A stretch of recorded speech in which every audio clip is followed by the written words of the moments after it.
It is a pleasure and an honor to be addressing you all on the occasion of the 75th Independence Day. I am here to talk about Vastu Shastra. Now, starting with Vastu Shastra, the word Vastu has been derived from another word called Vastu. So, Vastu basically means a object or a thing, and Vastu means the dwelling or the environment in which that thing or a being is placed. Now, to understand Vastu Shastra, one should have a certain amount of knowledge of the Indian culture, especially the Vedas. In the Vedas, the Vastu Shastra is also known as the Vastu Shilp Shastra. Now, on the occasion of Independence Day, it is more relevant to speak about Vastu Shastra is because that we as the Indians were not only looted for our wealth from the Britishers but also for our deep and our great Indian cultures. So we used to practice so many things prior to the rule of Britishers that nowadays is not into practice. For example, thousands of years back, there was a community known as the Vishwakar community who used to look around all the design environment or the aspects related to our community, which in the past 100 years unfortunately have been forgotten due to the new British teaching systems. Now, this Vishwakarma community comprises of five castes known as the Manu, the Maya, the Twashta, the Shilpi, and the Vishagnyas. The Manus were the one who used to build all the warfare items. The Mayas were the one who used to build all the strong structures, all the architectural things. The Twashtas were the one who used to bring all the structural parts of basically built into the metal things. And the Shilpis were the one who used to deal into carpentry and the vessel parts, and the Vishagnyas were the one who used to do the jewelry part of it. So this was basically the tradition in which this community looked after all the design environment. And this design thing was basically nothing but to enrich or to nourish a human being. So in nowadays, if we speak, if someone tells us that Vastu Shastra is basically something that has to do with a good design, a good building, a strong building, anything of that such would not be a right statement. So Vastu Shastra is linked to Vedas, and anything that is linked to Vedas is basically done on the streamline of the good being of a human being. So the good health of a human being is the primary goal of the Vedas. If you see the Vedas, there is a triangular part of it from where the yoga comes at the top, which talks about the pranavayu, that is your breath. We talk about the pranayam. On the left side top, we can talk about the Vastu, and the other part as the Ayurveda. The Ayurveda talks about the anaushadam, the food as the medicine of your health itself, and on the other hand, the Vastu, that is the dwelling, is also a part of your well-being. So that was how basically our environment or our history was there. Now speaking about Vastu Shastra, now when a Vastu consultant is required or a personal looking into a Vastu thing is required is when there is a very thin line which takes upon the balance or a synergy between the nature and the human being.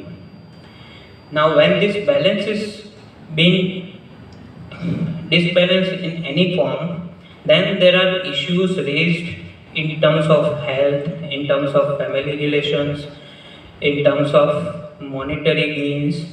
So in certain times, in certain things, a person when he is not by himself able to look upon the things and bring into a balance, in that time a Vastu consultant is required. So if someone would say me across as a layman that what is it or what is it a thumb rule that can be applied for Vastu or say a formula for a Vastu, then there is no such thing, because all of our Vedas basically talks about something as a personal well-being thing. So it's a very personalized thing, it's a very customized thing which we look upon. But yes, there are certain common things. I would share an example of it. We all would have gone to an hospital once or twice in our lifetime, and if you look around, the colors on the hospital walls are certain of a type of a color that may be white, beige, or some sort of light tones. But supposedly, just think around. If you have gone to a hospital, someone bruised around or someone having accidental injury and going to the hospital, bleeding around, and the walls of the hospital being around in bright red color, all the furniture around being in bright red color, what would be the impact on your subconscious? So somewhere or the other, we are connected with this thing in our subconscious, but it's because of our past that has been left behind, we still could not connect. So red as a color is not bad, but even a tonal quality of red, like even mixing a white to it, bringing a pink tone to it and coloring it, might give it a good ambience, right? So further emphasizing on the Vastu part, it used to talk about three things. The three things were Bhogadyam, the Sukhadarsham, and the Ramya. The Bhogadyam means the utility part of it or the purpose part of it. So whatever you make or whatever you build should be purposeful and should serve the utility purpose of it. The Sukhadarsham part of it talks about the aesthetical thing. So the aesthetic part of it is covered in that aspect, and the Ramya part of it is the most important, which seems to be lacking nowadays in the design, is the self-satisfaction or the joyfulness of the soul. So in a space when you enter, these are the three aspects that were taken into consideration and the buildings were built. You could see the old structures or the old buildings, especially the older temples that we have in India, are all made at a certain proportion and scale, keeping in mind all these three things, Bhogadyam, Shukhadarshan and Ramya. So that is the main connect in between the today's architectural world and the Vastu Shastra that used to prevail thousands of years back. So nowadays, if someone would tell that, okay, breaking a wall somewhere or your toilet being placed somewhere or your kitchen being placed somewhere, yes, there would be effects. But most of the things are more or like a customized thing one-on-one. So if you can work out with yourself, understanding what is your connection to the synergy, then accordingly the space would speak to you or would give a response to you in a similar manner. Now I would like to share a small example. In the ancient times, this Shilp community were the one who used to look around all the construction things, right? So they were the one who used to build the things, who used to cut the woods, but they were also known as the good wishers of the forest or the protectors of the forest. So they exactly knew at what time the trees were to be cut and at what time the trees were not to be cut and left to be grown to be nourished for the time of their growth. So this is the type of connect that we need to build across, and this is where Vastu Shastra comes in. So consultant is only required if you cannot find a balance within yourself.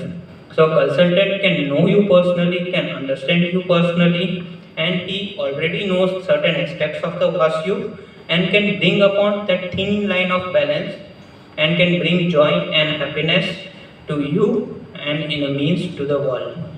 Thank you and have a nice day, guys.